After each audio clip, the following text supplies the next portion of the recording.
In 2010, Martinsburg began their reign atop the mountain of West Virginia high school football, going 14-0 and winning their first state championship. Since then, they would go on to four-peat two separate times, and before COVID rules marked the Bulldogs ineligible to last season, it looked like five straight was on the way. An astounding 138-9 record since 2010 and going 43-5 versus out-of-state opponents over that stretch, Martinsburg is the kings of West Virginia football. Led by Bowling Green commit running back and linebacker Braxton Todd and D1 prospect tight end and linebacker Jacob Barrick, the Bulldogs haven't skipped a beat, starting this season 3-0. On the other side, a similarly dominant program in Highland Springs, who became the third team in Class 5A Virginia history to win 4 straight state titles back in 2018. They fell shy of the record 5 straight in 2019, but since 2010, they have a record of 120-18 and have produced NFL players like current Eagles safety Kavon Wallace and Jets offensive tackle Mekhi Becton. They have been a D1 factory, with churning out recent 4-star Oklahoma recruits defensive end Kevin Gilliam and cornerback Damon Harmon. They also have a plethora of current D1 players and 3-star defensive lineman Rashad Purnell, who's committed to Virginia Tech, and sophomore quarterback Christian Martin, who at 6'3", 215, has already received offers from Maryland and Old Dominion.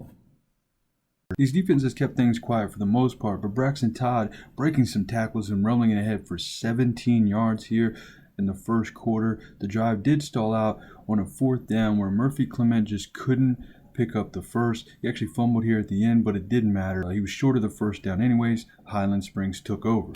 From there, Christian Martin drops back to pass on 2nd down and takes a deep shot to Kwanye Vinay, who dives and just can't hang on. The Bulldogs would then force a 3-and-out after stuffing Aziz Foster-Powell at the line, and most of the first quarter remained a defensive slugfest. After this great catch by Hudson Clement and empty possessions by both teams, the Bulldogs would finally find some traction late in the first with Murphy Clement at quarterback as he busts off the left side and gets hit hard by Kwanye Vinay to end the first quarter, and it's still tied at 0-0.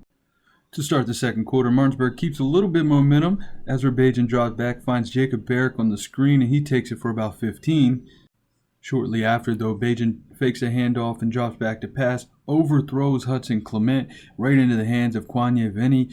The Springers looking to capitalize on the turnover, and Aziz Foster-Powell takes the handoff, hitting the backfield, busts some tackles, and gets off to a 33-yard gain, which leads to Christian Martin dropping back to pass and finding Kwanye Vinay in single coverage. What a catch down to the 2-yard line. From the 2-yard line, Takia Heath goes in motion, gets the jet sweep, and runs in easily as Highland takes the lead.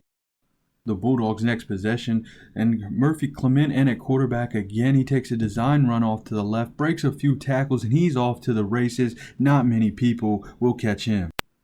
Tied 7-7, and Christian Martin wastes no time dropping back, firing a 63-yard pass to Takia Heath, second of the half for the sophomore, and just like that, the Springers are back on top. After a missed point after, the Bulldogs take possession, and Murphy Clement pump fakes left, rolls out to his right, looking downfield, and finds his older brother Hudson Clement, who's still going, reversing field, trying to outrun everybody, stiff arms a man inside the 10, and slides into the end zone for a Martinsburg touchdown. Springers looking to answer. Foster-Powell takes a handoff, cuts back toward the middle, and picks up a tough 15 yards, setting up a nice little read option for Martin as he picks up 12 and another first down. And 3 plays later, it's Foster-Powell being rewarded for his hard work with a 10-yard touchdown. Highland up 19-14 after another missed point after. Martinsburg trying to put some points on the board before the half. Murphy Clement drops back to pass and looks deep for Jacob Barrick, who catches it in traffic and hands it to Roman Pearson. The play is ruled an illegal forward handoff.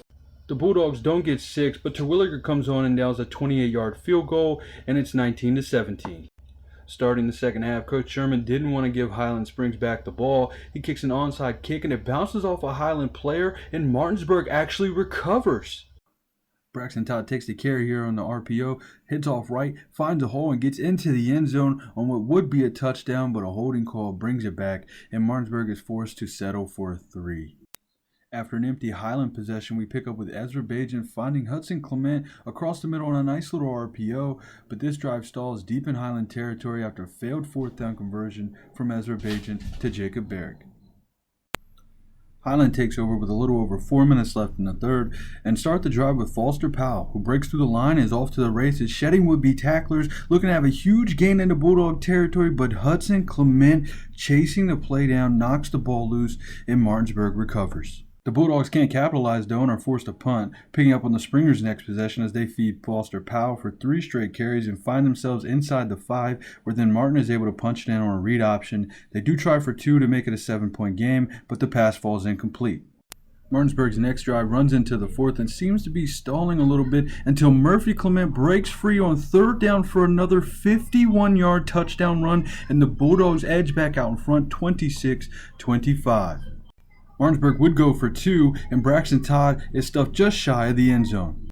A failed onside kick gives the Springers the ball at their own 47, where their Martinsburg forces a 4th and 3, and Christian Martin escaping a sack and gaining 25 yards all the way down to the 21. And on the next 3rd down, Martin drops back and finds Michael Hodge, his senior, to set up 1st and goal from the 9. 1st and goal, and the handoff to Foster Powell, and look who flies in the backfield to make the stop, sophomore Murphy Clement. 2nd down, they hand off Kwanye Vinay on a jet sweep, and the Bulldogs are all over it for another short loss, setting up 3rd and goal from the 15. Christian Martin drops back and looks to the end zone, and it's just out of reach for his tight end Cliff Hill. And now 4th and goal. 2 missed extra points lead the Springers to go for it as Martin drops back, has Vinny in single coverage, and Murphy Clement makes another play. The Bulldogs take over and run it down to 2:30 when Braxton Todd breaks a tackle and goes down the sideline in a foot race, and this could be the ball game, but there's another flag on the Bulldogs. Martinsburg would then run the clock down to over 30 seconds left before they punt it, leaving Springers with no timeouts, down 1 to take the field. After 2 incompletions, Martin checks one down to Latrell Sutton, setting up a 4th and 1. Martin then drops back, escapes some pressure, picks up the 1st down, which stops the clock and sets up a last play heave from about the Bulldogs' 40 with 6 seconds left. Christian Martin takes a snap, drops back, launches one to the end zone, and it's knocked away by Roman Pearson. Incomplete. The Bulldogs will escape with a narrow victory. My MVP of this ball game, easily Murphy Clement, who was just 3 of 7 passing for 103 yards and 1 touchdown, had 19 carries for 188 yards and 2 touchdowns. He also had a huge pass breakup and tackle for a loss there late in the 4th. This kid's a baller, and I think he can play anywhere in the country.